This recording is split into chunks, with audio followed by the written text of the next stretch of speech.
Hello and welcome to the two-man power trip of wrestling. My host, JP John Paz, with today, very special guest, former four-time OVW World Heavyweight Champion, former OVW Tag Team Champion, former WWF Superstar, Mr. Paul Burchill. Burchill, welcome to two-man power trip. How you doing? I'm doing good. Thank you for having me. That's a good intro there. I like that. Thanks for acknowledging all my OVW and my tag team accolades there. Yes. And of course, today talking about World Classic Professional Big Time Wrestling, the Reunion 3 Cavalcade of Absolutely. Legends, Saturday, March 9th, obviously coming up very, very soon at the OUC Shoemaker Center in Chillicothe, Ohio. Yeah. Big Fan Fest, Super Show, and Q&A. Tell me all about the big show coming up.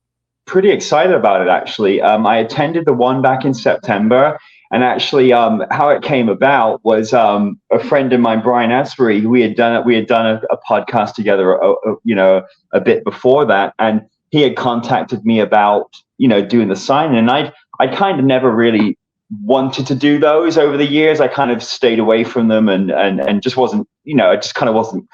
Everything else going on, wasn't interested, but I was like, oh, that'll probably be fun. It's a couple hours away from the house. Go down and just see, and I kind of saw who was on it, and I was like, oh, there's been, I haven't seen Harry in a while, Harry Smith, there's a few other people. I was like, okay, well, this will be fun.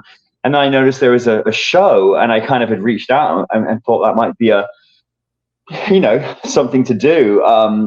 What it was, two of my kids have never seen me wrestle. One of my oldest, he grew up around in the locker rooms. The vacation every year was WrestleMania and kind of just because of a busy schedule and that. But and my next oldest, my 13-year-old, had seen me through. Over the years, I'd done odd appearances, but I thought it would be a good opportunity to do that. And I got offered the chance to wrestle Gangrel, which was the perfect match for me. And I was in good shape and everything, so I kind of went ahead and did it, and just absolutely loved it, enjoyed it, felt great, felt just like I hadn't missed a step, and it was a great experience. Great group of guys there that are putting it together, and it's well run. Heck of a crowd. I mean, it's just it was something like 2,500 people there. I was like, okay, this is fun. This is it's always nice to work in front of a big electric crowd that are really into it. Reminded me of some of the shows we do back in England, the all-star shows, where the crowd were just, big crowds, but super into it. No one's sitting on their hands, just kind of enjoying it, enjoying the atmosphere. But went and did that. And then of course, a few things now since then have kind of, in a good way, cascaded in terms of wrestling, and I just use the term dipping my toes back in, and then was I kind of was talking to the organizer again about this upcoming one, and I was like, absolutely, why not? I enjoyed it so much, so I'm going to be meeting and greeting, and I'm going to be in full on pirate mode. It is in all the gear. I'm going to be just doing it for the fans. So we'll do the meet and greet during the day, and then on the show later on, tentatively, not exactly sure what we've got organized for. Maybe a battle royal. We'll see. Maybe a whatever, to be honest. But I will be in full on pirate mode for that as well. So that'll be a good time. Looking forward to it. Always enjoy doing it. I've done it one time since WWE on a show in Cleveland, which was an unbelievable amount of fun. And then really, it's one of those where you look at it, you go, why haven't I been doing this the whole time? It's so fun. I enjoy it so much, and that it gets such a great reaction. I get to have fun with it. So really excited about it. Yeah, a few NWA guys on the show as well, which will be great. We'll just have to have a good time. I always track like other events, not WWE, but like other shows to see how well they're doing. And every year, and a couple times a year now in Chillicothe at these shows for big time wrestling there, man, they just kill it. The crowds and everything. It just shocks me, but they have an awesome audience over there in Ohio. They have a great audience, super, super into it. Real mix of people, like pretty hardcore wrestling fans, and then family type atmosphere. But it's a great show. It was a show I was really kind of happy to have my kids at, and it's a nice show. Lots of good wrestling, lots of fun. It was a really welcoming kind of fun locker room. It was really nice for me back in September being back in a locker room and being it was very relaxing and very just a good time. Great venue. I mean, really pretty campus. I think it's at the university there, and it's a lovely big open building and arena and nice setting. It's just kind of perfect, to be honest. Good Chipotle on the way home as well, so that's always good. So I think my wife and I might stop there for a dinner. Not exactly a romantic dinner, but that'll be fine. So hopefully I'm in good shape. So, but I'm really looking forward to it. Those kind of events are just really enjoyable, and from the wrestler standpoint, it's really a day off. It's a fun time, a great crowd. Great during the day, the meet and greet, super busy. So very impressively run operation there. So had a really good time. So I'm really looking forward to it. It's one of those big conventions over there in Ohio, really big wrestling conventions anywhere, because the Fan Fest, then the show, then the Q&As. I mean, they do it right. Yeah, they run a good ship. They're on a tight ship, which is good as a pirate. I haven't got to administer any beatings really. So it'll be a good time, and I'm looking forward to it. I really am. I'm looking forward to being back in full-on pirate mode and getting some pictures with some people. Of course, go to Brown Paper Tickets and look up the Reunion 3 Cavalcade of Legends, or just find World Classic Professional Big Time Wrestling on Facebook for all the information. But it's interesting, Chipotle. I just had Chipotle the other day. It's some great stuff there. But yeah, exactly. It's always a good go-to. That came to me because I remember driving home from it last time and being like, oh, I didn't eat all day. I'm going to get some Chipotle. Not that food is like my first thought, but I was like, oh, that'd be really good. So hey, it's always fresh, so you're always getting good food there. Absolutely. Now, with you and that pirate gimmick, that is just that's hilarious to me. I always remember back, and I can't find it online, but maybe I got to look harder. There was a segment, I think it was you, Palmer Cannon, Super Porky, and like Mr. Kennedy, and like all hell breaks loose basically in the back there. I don't know if you remember those times with Porky and those guys. It was the introduction, and we shot it a couple times, and the sort of of course what you don't see is the behind the cameras where everybody is sort of lined up watching and just kind of watching this absolute, I'd say controlled chaos, but that would be kind of giving it more credit than it should get for just chaos. And I'm standing there, and there's the Undertaker standing there just laughing, and I honestly we did the take, and Mr. McMahon pulls me aside, and he said, oh, it's really good. He said, but do you think it's too funny? Do you think you should be funny? And I look, and there were a few times with that where I looked and I'd say something and be like, what? And I go, I'm dressed as a pirate, and we have small people, and I'm cutting through with a sword here. What? How can we not make this funny? So, well, just because I think maybe you should be serious first, and then be funny. And I just am like, oh no, this is not a serious thing here. Literally, my wife spent the week on the phone to museums, and it wasn't quite as easy then to get pirate gear. She spent literally the week on the phone to museums, and I think somewhere in Las Vegas she got the jacket from. It was just, and I'm like, yeah, this isn't like serious. This should probably be funny. So that was kind of when I just kind of one of those moments where I looked and went, no, it should be funny, because I legitimately think I'm a pirate. Like I've gone a little crazy. So yeah, what's going on with Vince? What's he thinking? I mean, how could it not be funny with everything going on there? It was like you said, pure chaos. Pure chaos. When it was presented to me to go, is it Royal Rumble actually? And I went and found the boss and was like, I understand you have an idea, and he told me about it, and I just went, you want me to be like Keith Richards? And I knew at the time that it was based. And he goes, yeah, but you dress as a pirate. I'm like, yeah, I mean, totally. That makes sense. So kind of ran with it. But would have loved to have done it more. Would have loved to have, you know, been able to continue it. But I think, not sure the bigger company than WWE was not too happy about it. So that's where it went. Meaning like Disney, because it's Johnny Depp. Yeah, it was Disney, so it wasn't gonna keep going for too long on like network TV. So it's a shame. It's fun. The plan was to evolve it, you know, make it more edgy, make it, you know, but still be a very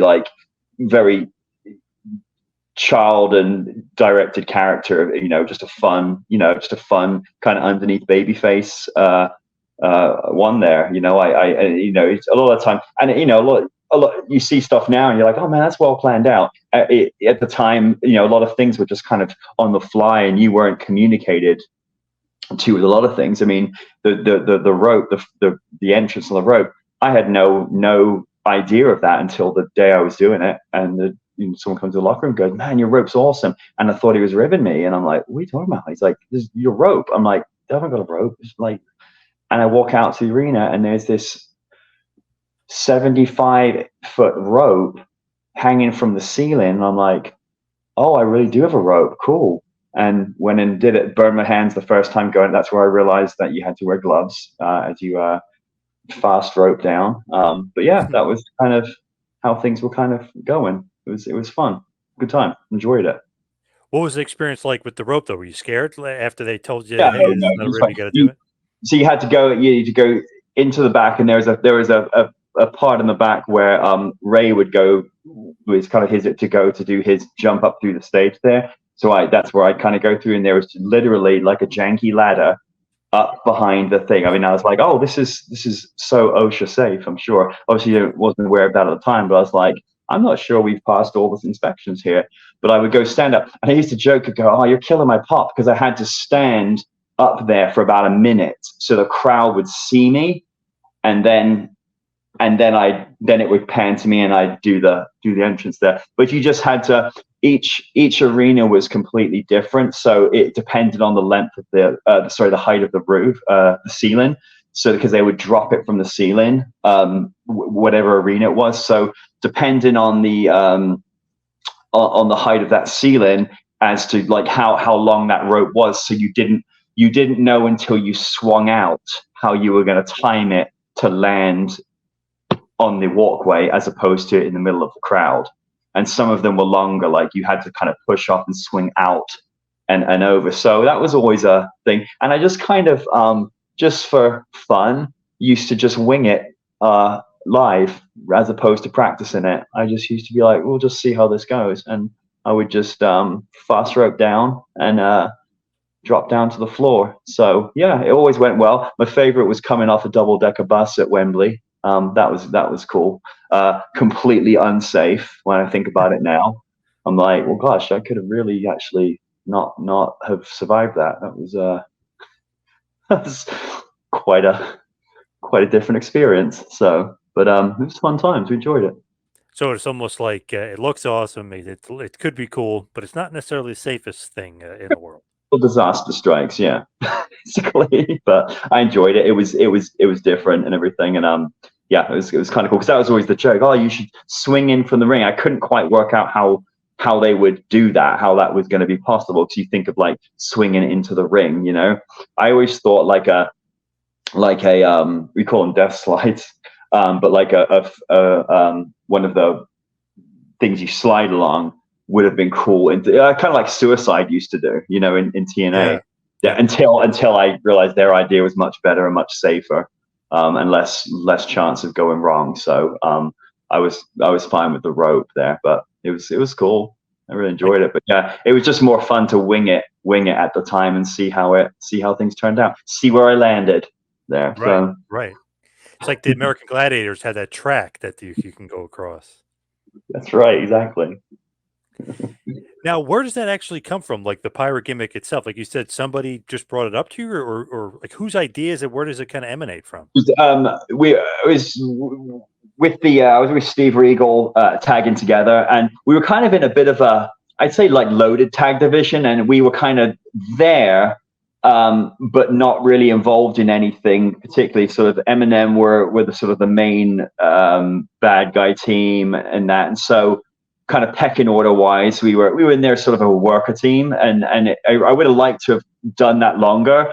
But when I was initially signed, and when I worked for them briefly in development before I went up, I'd been working as a baby face, and one of my traits when I was hired was that I was a heavier, bigger guy that could move well and move well in the air and aerial. Nowadays you see the stuff people are doing is just completely stunning. Like they're just what people can do now. But and that was kind of one of their thought process was, well, let's showcase his athleticism more, which I wanted to stay doing what I was doing. I was enjoying it. I was kind of settling in well, and I felt we had really good chemistry, and could have run with that for a while. But it was kind of felt not rushed, but like I would have just liked to have stuck around as a kind of British heel, kind of very stereotypical.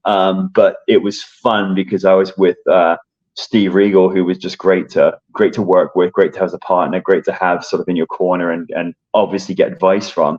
And so they appeared, they sort of seemed to be trying to look and go a bit more character based. Boogie had come in, and it was kind of like it made sense to have a more of a just kind of how Scotty Too Hotty comes out, and he's just this fun kind of thing. It's a very known gimmick. I think the idea was to be sort of an under baby face that was that would sort of get that pop each time, no matter what kind of was going on at the time for them, and it would kind of work well with that. And merchandising they weren't quite as on it with merchandise. Now sort of everybody has a t-shirt and everything, and I think that was an idea for that, but it just kind of it didn't get its legs before its legs were kind of cut out from under it a little bit. But it was fine. Everything worked out fine in the end. And with anything in wrestling, anything in life really, it's always going to happen for a reason, and it always takes you down a particular path. And that path led to me having the most fun I ever had in wrestling was when I was that time, that stint in OVW, which was just great. And you really learning your craft and learning from learning from like Al Snow at the time, and not as much stuff that you were going to directly apply to WWE at the time, everything, because you can't see the forest for the trees, because it's like, oh, just that's the thing. But it was always the intention of, I'm teaching you to work. I'm teaching you so that in 15 years you're still working. And lo and behold, it's goodness me, you learn to listen to the experienced people, because usually they're right in the end, and I can say it was. So that's kind of that led to me down that path and everything, and it was just fine. And when it was time for me to get out, it was time. It was absolutely 100% the right time. It was just ready for it. I'd had a brief time where before coming, there'd been different plans and ideas, and shelved at the last minute. I was going to come in as part of the new breed in ECW, which was kind of my preferred thing, was to come in there as kind of one of the enforcers there, because the Ripper thing in OVW is going really well, and it would transfer pretty well, if presented, and the work was there. But I had also done a time where I spent the summer.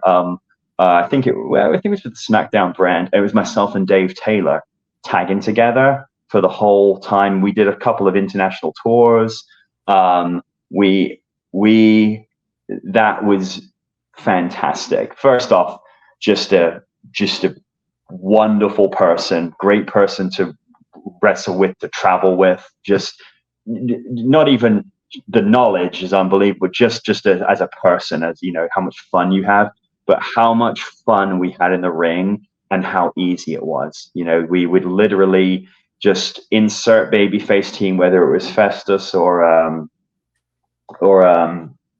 Ray or the Majors brothers, or so like it would be. And we did it. we come out opening match as the national anthem was playing. We come and interrupt it. to sing our own version of the national anthem. Just the hatred coming off the crowd, especially like in the South. And then they interrupt and away we go. And it was like spoon feeding. It was so good, so easy. We were good together. We had gone to them and said, we want to be in this team. And the consensus was that they wanted me they saw me as a singles guy. And that's kind of where we were with that. And, but I would have loved to have, we were looking at options of not with that company, of how we could get out at the time and possibly do what we were doing, because it was working so well and it was so easy, and it was transferable to whichever TV show at the time. But we were kind of a little tied into where we were and sort of rode that out. But it would have been nice to have presented that, as a sort of a full-time thing. But that was okay. It was a good time. We had fun. Like I said, did a couple of really fun tours and enjoyed ourselves. Almost like a new age Blue Bloods when Regal and Taylor were together in WCW. Yeah. Yes. And it had been, I think it was going to be me and Drew with Dave in our corner. And then, like, I remember hearing about it maybe the week leading up, that actually they were going to go with him in singles. I think with Dave initially. I think his run there on TV was kind of short-ish. It was kind of didn't last too long, and then he went away for a little bit. But that was it. I think I was with Aaron Stevens at the time at the gym, and I got the call, and I was like, oh, that sucks. And I was just like, oh, okay, well, we'll do something else. But I was looking forward to tagging up with Drew. So, as anybody that knows would loves him. He's great, and he's a great worker, and he was just fun. So that would have been fun to do, and especially with Dave with us, and that would have been quite a rabble traveling, I'm sure, together. So that would have been a lot of fun. We had some stories there, but that was kind of what it was. But it wasn't too bad. Hey, and Drew is doing pretty damn good right now on TV. He's on fire right now. He might be their best character. Oh, he's just an absolute unit. It's just ridiculous. He's so good. Just tight and looks like a killer. Looks like a killer. It's great. Really like it. Really enjoy watching him. Certain guys you just make a point of trying to see and trying to watch and everything. And he's definitely one. He's probably that for a lot of people, where they're like, oh, I'm going to watch this. It's going to be good. It's going to be something. Something's going to happen here. So, he's killing it. It's been great resurgence. I love, and I stepped away from wrestling for so many years and everything, and it really didn't have any knowledge or didn't follow anything whatsoever. So I was once I started tuning back in and just seeing things, I was like, oh, it was real. Some of the stuff was really surprising. I just was like, oh, and I just had really I didn't recognize a lot of people and everything. But, when these guys go away, and it's so cool that there's the whole environment now where somebody can go and now make themselves, reinvent, make whatever it is, make themselves a star, whatever, or just change things up. And they can do it without being attached to just the one place. And that was always the thing. There was only really the one main place that we saw so you were kind of, have this and eat it. And you just were kind of like, okay, kind of thing. Had the environment been different when I finished up in 2010, I'd have probably stayed in longer and had other options that I saw as viable options for myself that I would have wanted to do. It wasn't appealing to go and go to Japan 8-9 times a year. For me, it wasn't at the time. TNA wasn't really something I was looking at, just because I was coming off WWE TV and I just didn't feel like I at that time would have a ton to offer, and it wasn't something that interested me. I was a little done with wrestling in general, and not in any kind of really bad way. I was ready to start moving on with my life and doing other things, and that's just the direction and decision I made.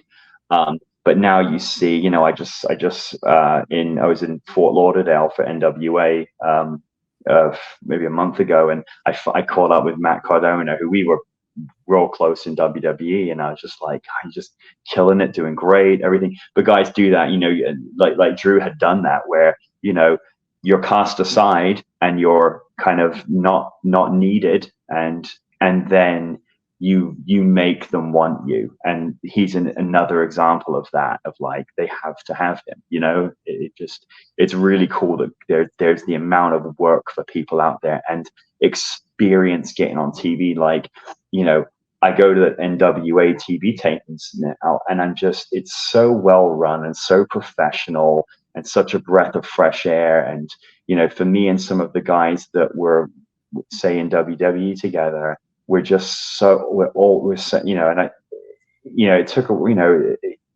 I had that, they always called it, and Trevor Murdoch called it almost like the WWE PTSD. He said, you can't believe this is okay, this is good, this is an incredibly welcoming locker room. But from a different perspective, you've got guys that, say, have done some things previously, but then you've got guys that are kind of on the way up and girls that are on their way up, and it's just this ability to be on TV, be used to working cameras, be used to a TV format. It's, like I said, it's very well organized, with very schedulized, you know, and how it should be, because it's a professionally run operation. And it's such good experience for people now that they can go to these companies that are filming TV, whether it's for an app, whether it's for a streaming service, whether it's for pay-per-view or whatever it is, any of these independent promotions that are doing it. But it's just this great experience that people can get, and so, you know, and then transfer that eventually, and hopefully build their resume, and you know, and just kind of get that knowledge and everything. It's really a good thing, and the whole environment's great. It really is.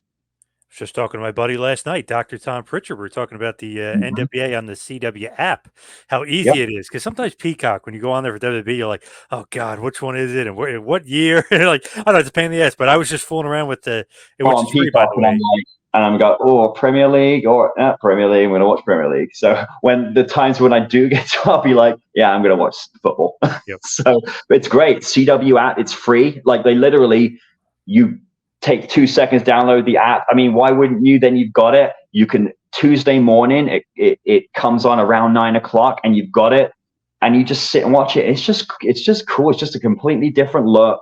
The whole presentation's different. You know, it goes, you know, I heard someone talking about this months and months ago, and they said, you know, people generally, not really, like, our attention span's not really there anymore. No, it's not that. It's that we have, you know, I'm a father of 4 children. I run households, and I just kind of, I don't want to sit and watch. Right? I mean, I don't really have a super interest to watch a ton, but an hour-long show, 4 or 5 matches, I'm gonna get that in somewhere, especially on an app. And actually, then being on the app was such a great thing. First off, it's a bigger audience, but it's made it so easy. You can sit there on your phone watching it. You know, it works out really well. And they, like I said, it's a different product. There's a heck of a lot of talent there. Like, there is some really talented guys and girls there that are working their butts off, and they keep bringing, you know, they keep building that roster. They, you know, little add-ons, you know, here and there, some experience levels, some new and up and comers. But like I said, if for some it's I hate to use the word stepping stone, it's a great place to kind of learn things and kind of present themselves, to maybe move on, and a great place for your guys that are just wanting to, you know, do something, you know, good quality, good people, great locker room, well-run company, excellent support staff. You know, you go there and you feel like you're part of a wrestling company, you know, a professionally run wrestling company.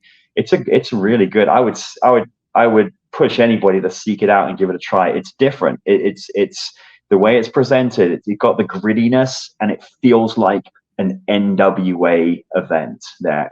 I love it. Like I really enjoy being there, and that's why I signed on with them, and that's why I've committed to being with the company. Thankfully, they gave me an opportunity to kind of showcase where I was at. I mean, I had some some people pulling for me in the company just to kind of come in, and I wanted to kind of give it a go again, but I took some years out there, but felt like I had a lot of wrestling left in me, and I'm really enjoying it, enjoying the matches. You watch NWA and you're gonna see two dudes or four or two girls what are fighting. Like they are fighting. It looks like a fight, and it looks like you've got you've got men on all the companies, but it looks like you got some gritty men in there hitting each other hard, and it's pretty appealing. I could see that being appealing to wrestling or non-wrestling fans, because they're like, okay, well, this looks like these two really are like hurting each other, and sometimes we are. Absolutely. How did you get into the NWA anyway? Like, did Billy scouting you, or what was going on? How'd you get in? Like I said, I had a few people there. Remain, stay friends with a lot of people in the business, even though I stepped away myself. And a good friend of mine, Kevin Keenan, is referee there. We were in WWE together. Fantastic referee, just like fantastic referee. Needs to be showcasing it. Aaron Stevens. And then a couple other guys I kind of met through people that were kind of within the company, and just kind of just put a feeler out really, and said, is there much interest? I had spoken to Aaron a few years before. He had kind of reached out to me about possibly coming in for a short little start. Nothing was like in concrete, but said, what would be your thoughts? And I think it was to work with somebody for a few shows. They needed a big, just a heavyweight that could move kind of thing. And it didn't actually pan out. But I became aware of the product, and just found it really some of their like docuseries on like Tim Storm, and that was just so interesting. It was so well produced. The production of of their general TV product is so high and so well done that you can't help but be impressed. But kind of reached out and said, what are your thoughts? And then I had spoken I had communicated with Mr. Corgan some years before, when he was involved with TNA, when I was kind of thinking about maybe seeing if there was some I liked the schedule. I could still, because I work full time. In the medical field. But I'd reached out and said, what would be your thoughts? And I had sort of some ideas, and creatively I've always been very kind of had a lot of good ideas, and the creative process for me, that's something I would have liked to have moved into more. And then, it was a case of, yes, come down and we'll see.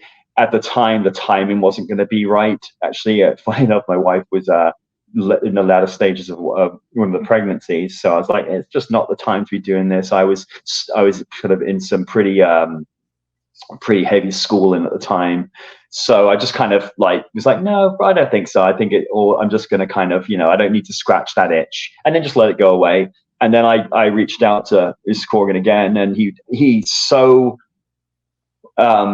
welcoming, and the energy you get from him, and I was like, oh, it's a very, very positive conversation. And then eventually put me in touch with Pat Kenny, who runs their talent relations there, and we kind of put together kind of a plan to come down and have a look. And I got down there, and they had sort of plans off the bat, and it was a short little thing to do, but that it was kind of going to showcase some strengths, and they liked what they saw, and we sort of continued on, and then kind of it developed into them sort of offering me to kind of come on with them, as a sort of a full-time guy with them, which is it works out well. The schedule, it's really good wrestling.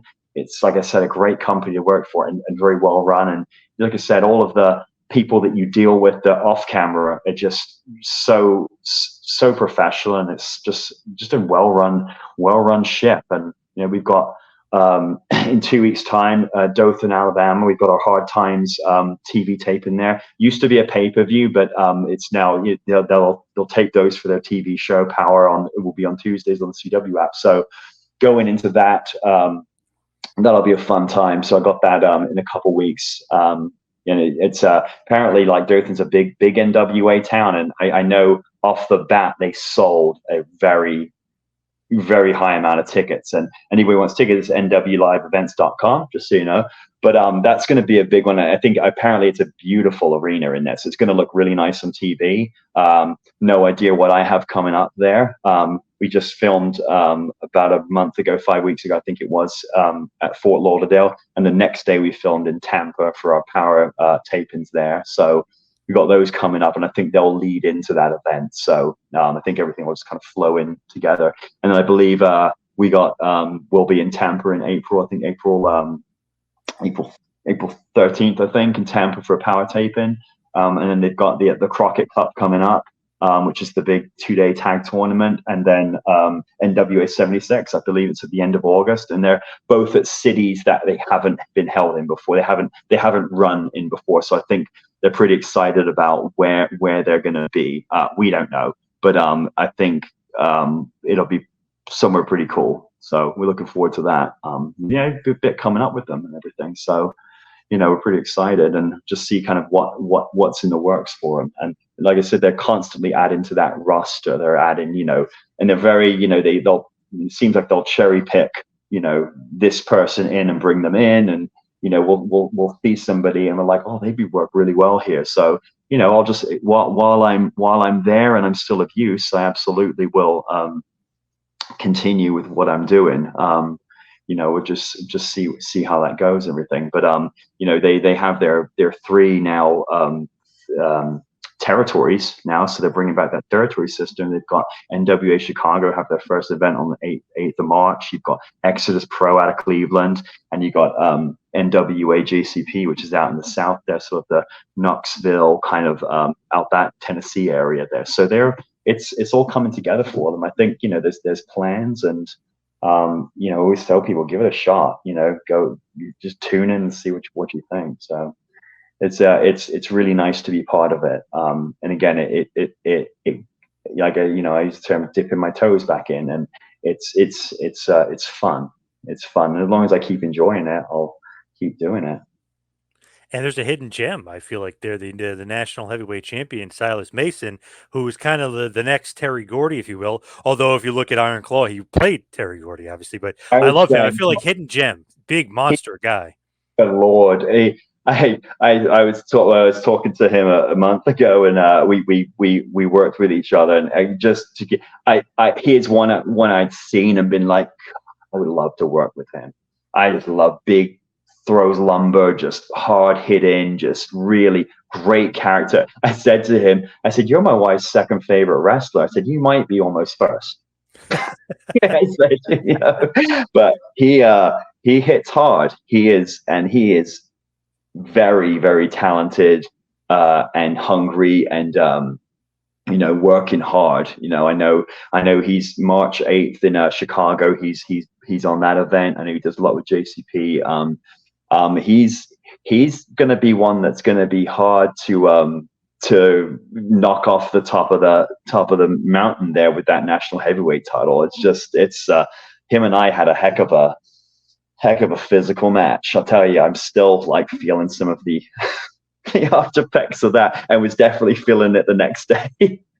But yeah, he's definitely one. They say one to watch. I mean, watch him now. He's pretty impressive there. That whole Southern Six act is great as well. It's a really kind of they very smooth, very, very good, very they have definitely got something going on there.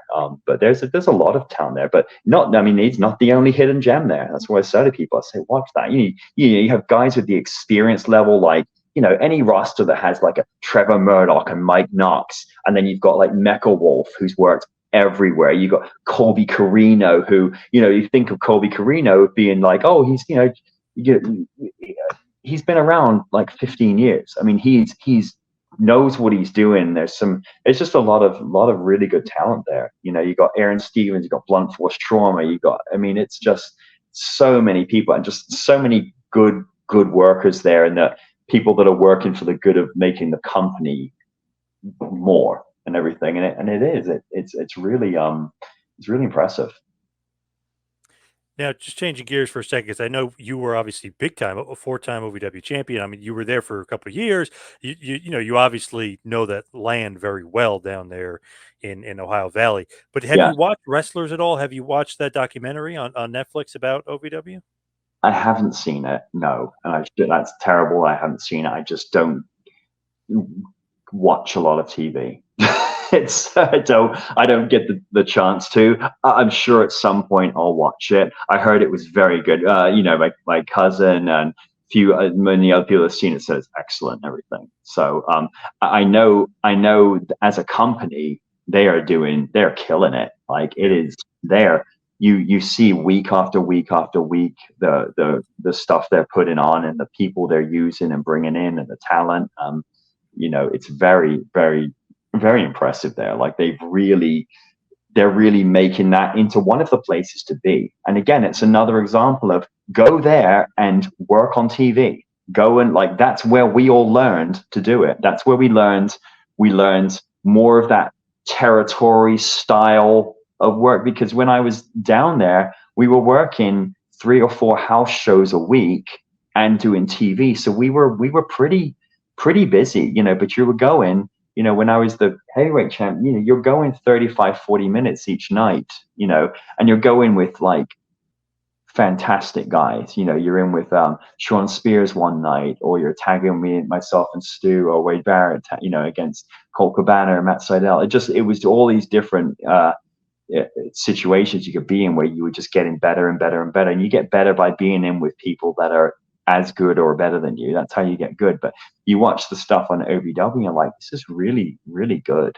And again, if anyone that's got aspirations of making it to one of the big companies or getting seen, like go work in OVW. Go try to get on their show. I mean, you go and show up with your bags and how or try and get booked or something. But you know, that's where a lot of these people are kind of getting seen and people are knowing about them. You know, they're on there every week. You know, you learn you know how to work on TV, and it's really growing. And I don't see OVW not increasing their popularity and their product there, because I know they've kind of got things squared away financially and with the right people there. And you have, I mean, you have Al Snow running it, so it's the product's going to be good. The product's going to be good. The product's going to be interesting, you know. And then I believe they brought in Nikki James to help run that women's division, which I know their women's division is pretty good there as well. So yeah, it's a pretty impressive looking setup there. When you were down there, who was the booker? Was it Cornette or Heyman, or maybe a mix of both? Well, very, very first, when I first got there, it was Jim Cornette. Brilliant, just, you know, very methodical about things. And I'm sure it was probably frustrating for him where he's being told week after week, you need to get this guy on TV to do this, but it doesn't fit with the, you know, because he's obviously one of those that books out. So, you know, this is going to happen in 6 months. This is going to happen in 3 months. We can't just, you know, we don't just shotgun these things, or we don't just put time into somebody and then they're gone, you know. And I'm sure, I can't imagine how frustrating that would have been. You know, when you got down there, it wasn't just, oh, that's great, you're signed, congratulations. You probably won't be on TV for months. You might work some dark matches and you'll work the live events, but you're not just going to get thrown on. You know, it doesn't matter who you were and who you are or whatever. If there's a plan, and that's how it goes. So, but he's brilliant. The knowledge and the ability. I mean, imagine having someone like that booking your company. It's going to be great. I mean, I know he booked Ring of Honor and it was great. And then it was Paul Heyman for a bit, and then he transitioned into Al Al Snow was booking, which I thought, and I credit Al Snow. I mean, with a lot of my later success was, you know, he gave me the ball, and he gave me, and I ran with it. You know, kind of put the title on me, and the manner that I did it. You know, I think the first time I won the belt was probably my favorite time, because it was such a heel, such a just a nasty way of doing it. You know, I think the babyface had chased the heel for months and finally beaten him. But I had that almost Money in the Bank ticket, and took it, and it was great. It's but I enjoyed it. I loved working with Al. I loved it, you know. And it is one of those where you don't need to get a ton of feedback. It's literally you come back and thumbs up, or, you know, give me the nod kind of thing, kind of a lot like it is in WWE, where, you know, you're not going to get a lot and you just get the nod. And, you know, as long as you're getting the nod and you're doing what you're supposed to be doing, you know, things will be good usually. But that was I enjoyed working under him. It was fun. When you did get called up, who's the person that calls you up? Would it be Johnny Ace at that point? Like when you do get called up to the main roster?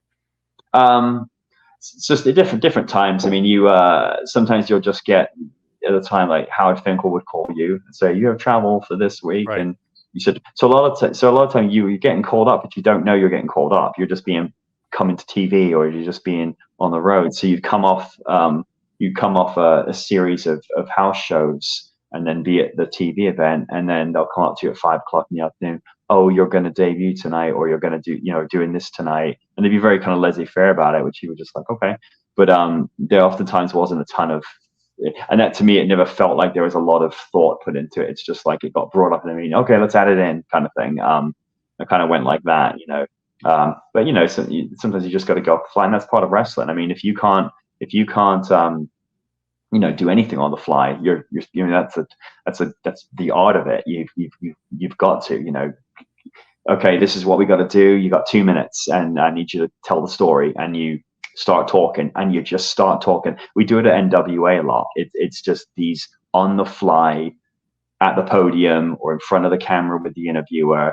All right, give me 90 seconds to hit these points, or don't even give you that, and you just go, and you just hit it first time or hit it second time, whatever. And that's kind of what you do. Same thing with matches. You know, I had, when I was coming up, and I was just kind of on the road before I had even debuted the first time, I got thrown into a dark match with Jimmy Snuka. But we were given 4 minutes notice. We weren't even dressed. We literally ran to get our, as we're dressing, we're like, and we just went straight out there. And it was one of those where, like, oh, that was a test. I think we passed because we had a really good match. Called in on the fly, you know, at on a dark match on Raw. So, you know, just kind of, you know, you kind of had to, you know, that always got to be kind of ready for whatever they're going to ask you to do and throw out, and always say yes. So that was kind of how it was. You know, sometimes you get whoever was one of the people in talent relations would call you, or sometimes it would be somebody at, you know, you're at practice and you get pulled. I mean, I got pulled from practice in my early times because they said, hey, you got to get home now, go pack a bag. You're getting on a plane to Buffalo tonight, and then you're driving to Toronto to go to do Raw tomorrow. And that was when I think I'd been in the country about 2 months. And I was like, oh, wow. Okay, well, right. So what time do I fly in? They're like, it's in about 2 hours. You gotta run back, pack a bag, and get to the airport and go and pick up a rental car. So it was like, oh, okay. So that was a good one. That's a fun time. Wow, welcome to WWE. Damn, I mean, that's crazy. Yeah, just part of, you know, what you did, and, you know, and in anyone that's the same kind of thing, and they've all got different similar type stories of just, you know, but that's just how it is. And that's, you know, obviously being a wrestler, you know, you're going to travel, you're going to do certain things, and sometimes it's in the drop of the hat. Sometimes, you know, you're standing there and they need you to run out there and do a dark match. They need you to run out there and do so. You just got to kind of be ready for whatever, you know. I always ask wrestlers this because I'm so curious. Do you like being like Paul Burchill, the very serious, you know, the man from England, you know, like the regal type character, the Ripper type character, not that gimmick per se, but like that tough character? Or do you like more like the pirate stuff, more the comedian stuff? Because, you know, less bumps, easier to work the crowd. Like, which do you like working better? Um, Well, I've worked a lot of my time in wrestling as a bad guy. You know, when I for a lot of time, so a lot of time in England. And it was back and forth. In Japan a little bit. That was more of a good guy. But really, I've always liked that sort of. Funny enough, to give you like a sort of not really a non-committal answer, that more in between. And that's kind of what I was doing in OVW. I wasn't telling you I'm a good guy or I'm gonna hit hands. I said it was more the circumstances, and I think that's more with modern wrestling. It's the circumstances. What circumstance are you in?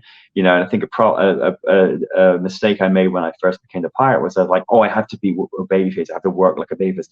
And so your in-ring style changes, and it's not you. So I've made a very specific point of, yes, I'm a good guy in the NWA, and I will continue to be. But I'm still gonna work how I work. You know, it's still hyper aggressive. I'm still, if there's an opportunity, I'm going to take it. I'm still going to do that. So I kind of like both, but I do enjoy, I've always enjoyed, as a bad guy, I like to interact. I always enjoyed the interaction with the crowd, and I like to wind people up.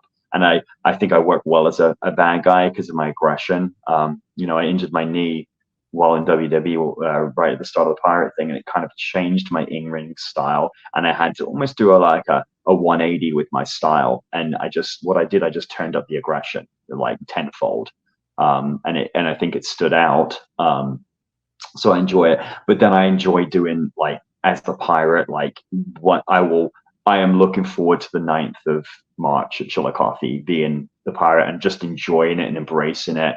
You know, I think I'm a pretty approachable, nice person in real life. So it's more me when I'm out there, because I'm out there having fun. And I do want to high five kids, you know, I do want to hug the grandmas, and, you know, it just kind of, that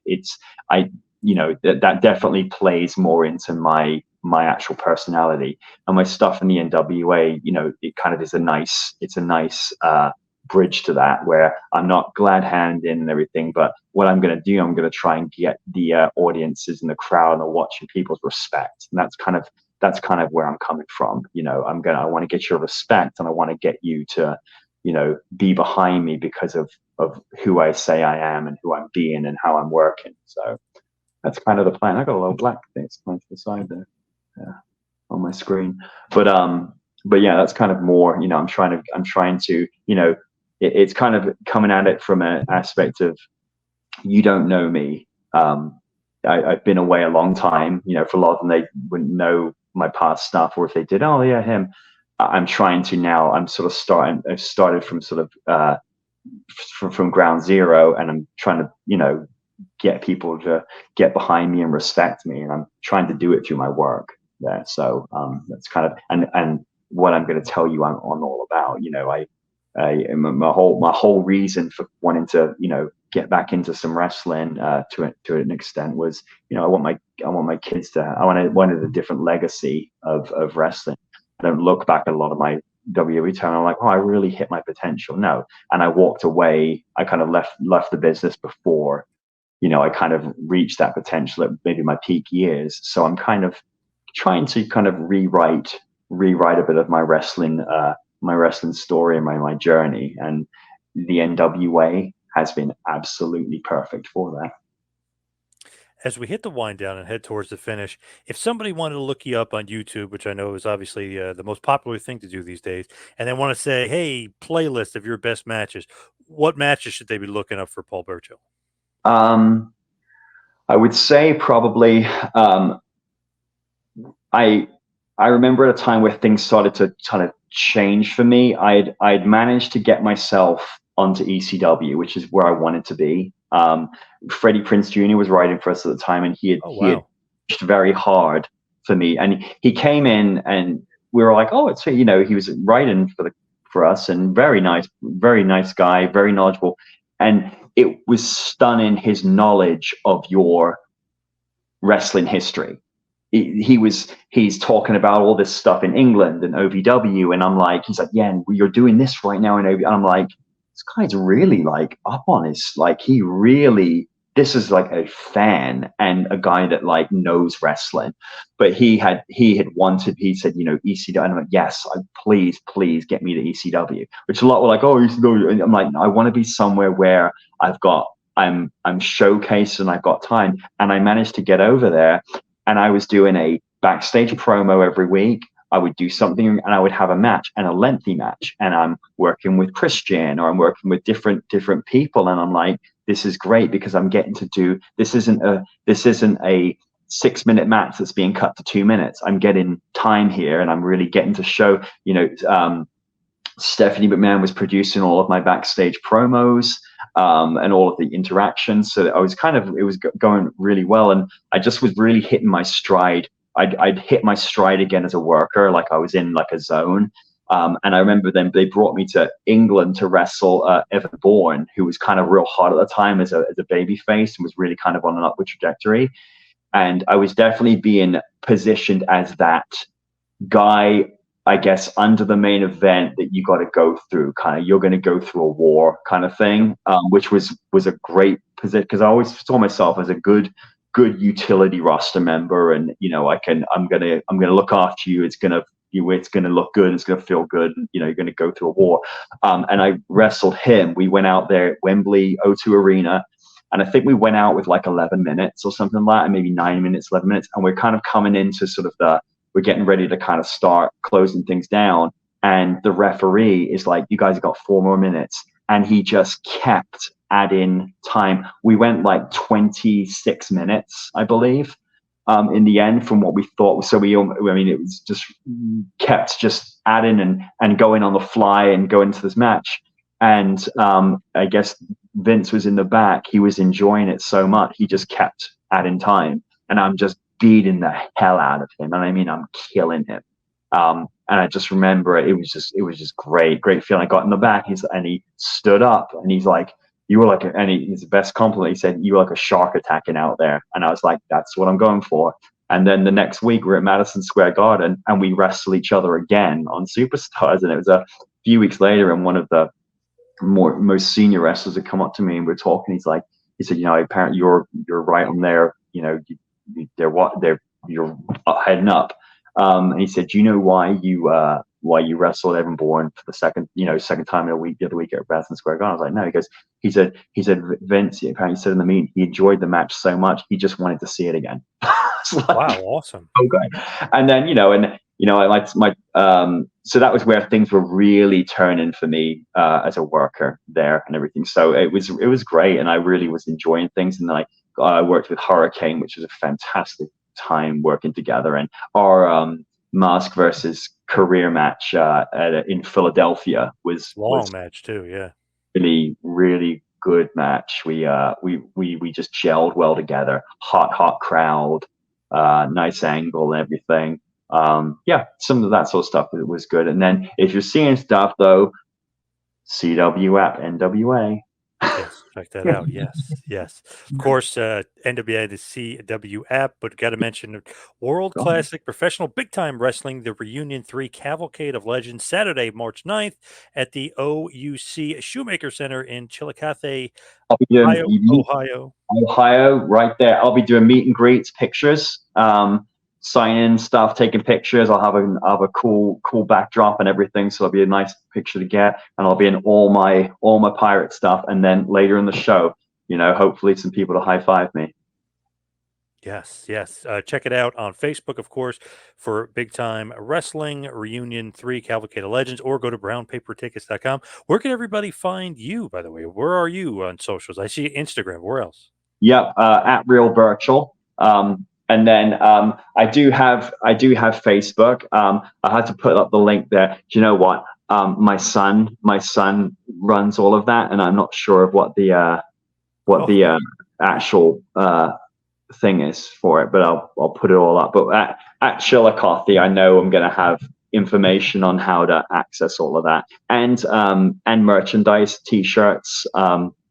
We're bringing out. I got a new logo, and then we're doing a couple of different things. And I've got some new different 8x10s to do at Chillicothe on the 9th of March. Be there, Big Time Wrestling, Chillicothe, Ohio. So yeah, it'll be a lot of fun. Some pirate 8x10s and stuff, and then obviously pictures and everything. Nice, nice. And maybe they'll get a chance to see a descendant of Blackbeard the pirate when they go to Ohio. So if they go, they will, for sure. Paul, thank you so much for all the time today. Really appreciate it. I appreciate it. Thank you so much.